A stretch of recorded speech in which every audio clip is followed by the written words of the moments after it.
The Rough Drafts podcast is sponsored by Unicorn.com, the world's premier esport betting site. Log on today to bet on all your favorite esports titles at the simple click of a button. Choose your game, choose your team, earn unicoins, and who knows, maybe you'll earn enough to enter to win any number of fabulous prizes, such as Logitech peripherals or CSGO skins in their marketplace. Unicorn.com. Log on today.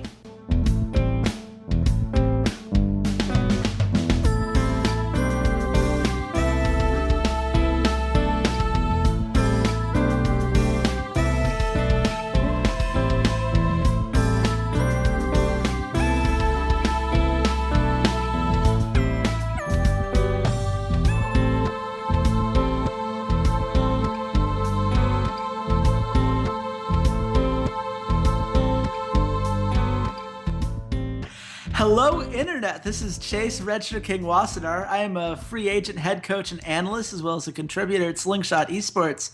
And this is definitely the first time we have introduced you to this podcast, where we are going to break down the second team of Group B, a team that you may have heard of once or twice. I don't know. They're not too big of a deal. They're kind of underdogs. These guys, SK Telecom. I don't know if that rings any bells for you. Never heard of them. I don't think they have the best player in the world on their team or anything. No, definitely not two-time champions, not the defending champions of this tournament, and yet somehow not the one seed in their region. It is an interesting time to be looking at SK Telecom, especially now that the meta shifts have gone the way they have, and I couldn't think of anyone I'd rather break it all down with me than my good friend and co-host, Walter Ceades Fedczuk. Walter, how you doing, man? Well, I am wearing the same t-shirt as you saw in the video for Flash Wolves, which, as Chase at the beginning of this just decided to ruin everything. Spoiler alert, there's editing and movie magic that happens behind the scenes, and we record a bunch of these all at the same time, and then pretend that, we do this every single day just for you guys. So, way to go, Chase. Way to ruin the illusion. This is some K-Fabe stuff that they're supposed to believe in, and you just showed Triple H walking his dog in his bathrobe. For the record, one, I think they probably noticed that I have this giant dragon on my shirt by this point. If they didn't notice that, then it's going to be really hard to trust them to have the attention span for the next 20 minutes for this podcast. I believe in you, viewers. Know that Walter doesn't, but I do. Spoiler alert, they can't see it. They can't actually see it. I said that we didn't do this before. So I don't know what you're even complaining about in the first place. We are here for the first time talking about SK Telecom. And it is a very interesting story. This is a team that we have anointed as the heroes of Korea basically since that Faker, what was that moment at the end of the summer of Season 3. They obviously had their downs in Season 4 where they failed to qualify for Worlds at all. This is the first time that a team that won Worlds has requalified, but it wasn't under the greatest circumstances. Walter, what are we missing from this version of SKT from versions that we saw, even just going back to last spring and the team that won MSI? Well, first off, that's now the second time you've done the Doa impersonation in 6 episodes. So I think what you're telling me is I just need to get Doa to do this show. You just need to put a Doa impression meter in the bottom of the screen. Every time I do one, just mark it up one more. Soundboard. But no, what's missing from this team as opposed to last year? It's just a different composition of team. I think last year was perfect for Marin as a top laner. Obviously, he was the MVP of the World Championship. Was just absolutely stellar on the Dariuses and the Fioras and this really heavy carry top lane meta. We learned a lot about him being the primary shot caller, really directing everything, and he left for the very full coffers of the Chinese LPL. And hey, we don't get to see him at Worlds. Weird how that works out, but we get to see SKT and the lineup that they put together with Duke and with Blank. It's had its ups and downs, especially when the meta kind of gets out of their grasp. Duke was pretty good at the tanks. I think he's much better at the tanks. He's an okay, like, split push Fiora carry kind of guy. He's pretty good at Gnar, but he was at his best really on Maokai, on Poppy, on that kind of era of the top lane so far this year. And that was also when Blank was pretty effective, when it was, the heavy carries, the Kindreds, the Nidalees, the Graves. And as you shifted these roles into more of bruiser kind of carry top split pushers, and Peanut on, and Blank, not Peanut, Blank onto... They wish they had Peanut. They wish they had... If this team had Peanut, holy crap. But no, Blank onto more of the utility, the Rek'Sai, the Gragas, the Elise. He just loses a bit of his edge. And that was really... That's really important, because that's the two spots that have been the most inconsistent this year, and the spots that have really pulled down everyone else. Bang has been stellar. Bang has been just a phenomenal AD carry. He was the number one in KDA for the regular season. Absolutely deserved it. Wolf always has these moments where he goes to ward and he overextends, and there's at least one or two plays a game where you're like, Wolf, I know you're trying to ward and get vision for your team, but like, dude, why didn't you...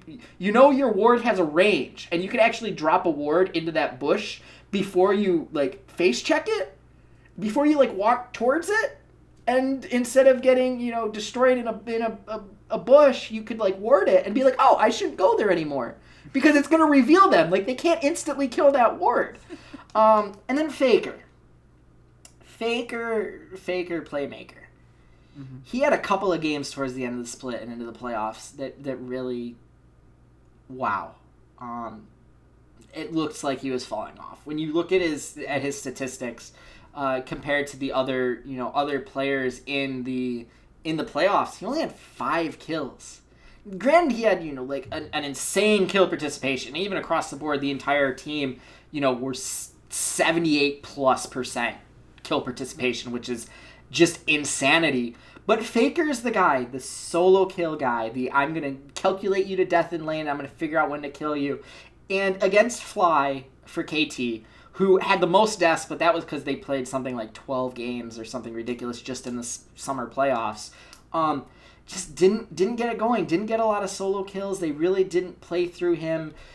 He really had some problems, despite the fact that he was really dominant in the laning phase itself. Had 11 CS lead average at 10 minutes. Like, it just seemed weird that he wasn't getting the kills, that he wasn't making the plays, but it was still the solid, like, Faker's gonna out-farm you. He's the best farmer in the game. He understands every interaction. He understands when his power spikes are and when your power spikes are and how to manipulate all that stuff.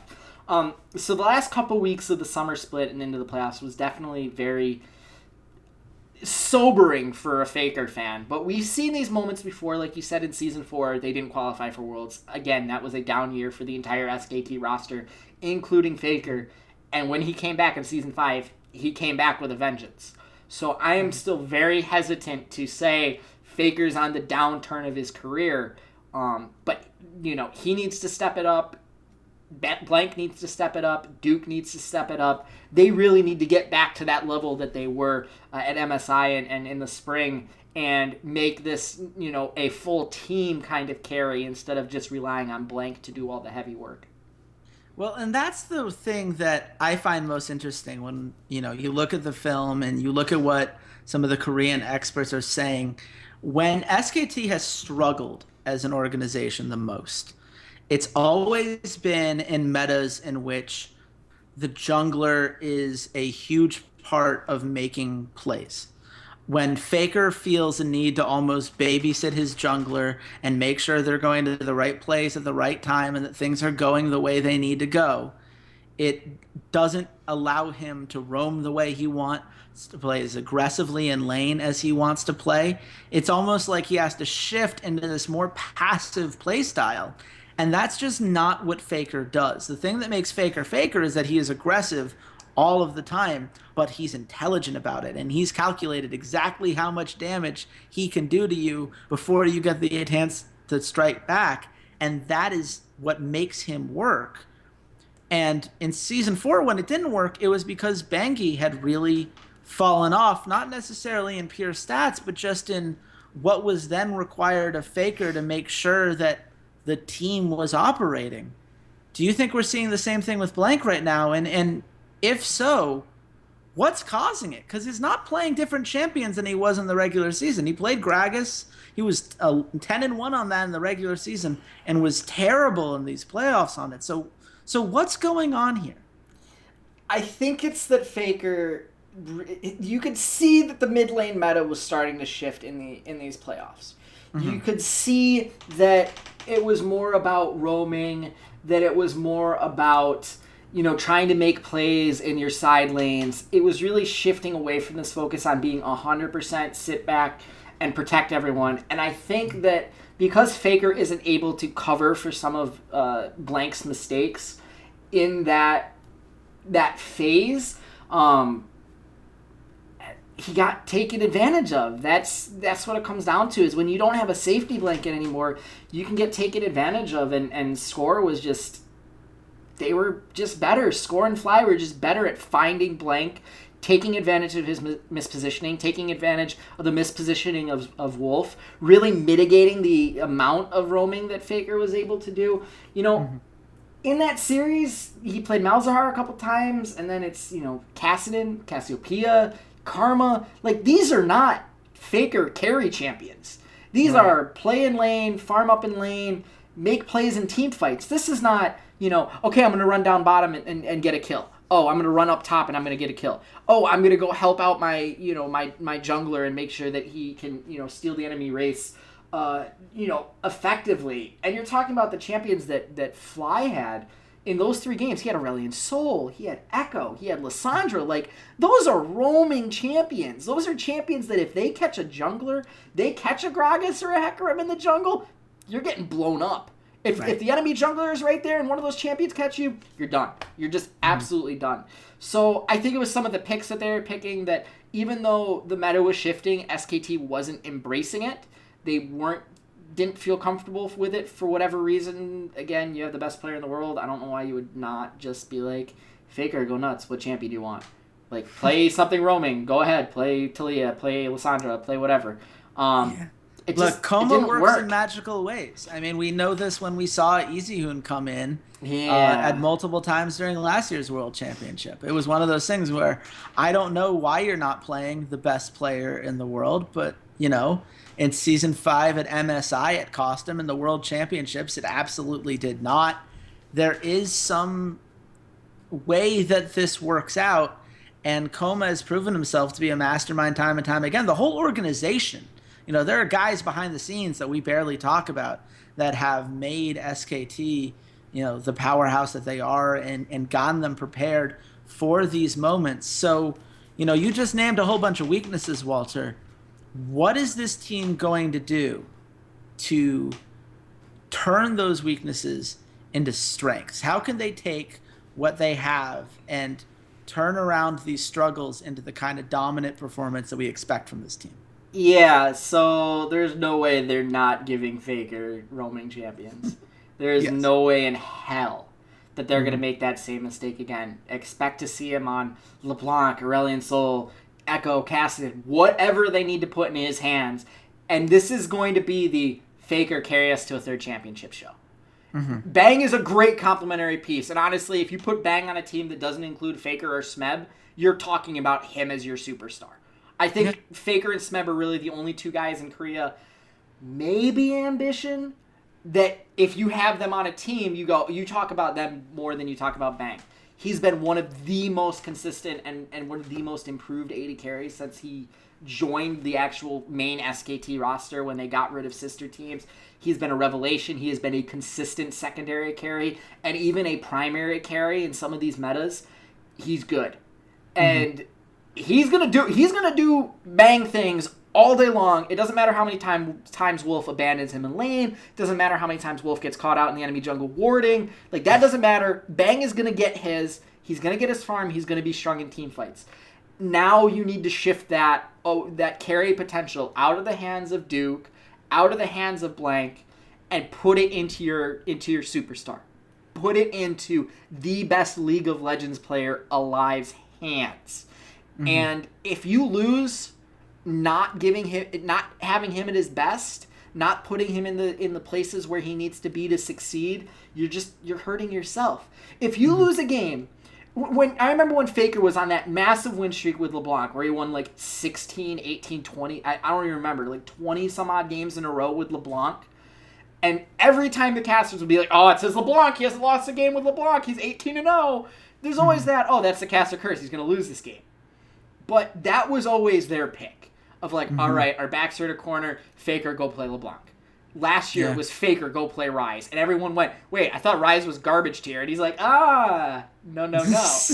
You've fallen into my trap. My trap card. Like, apparently every mid laner is learning how to play Ryze.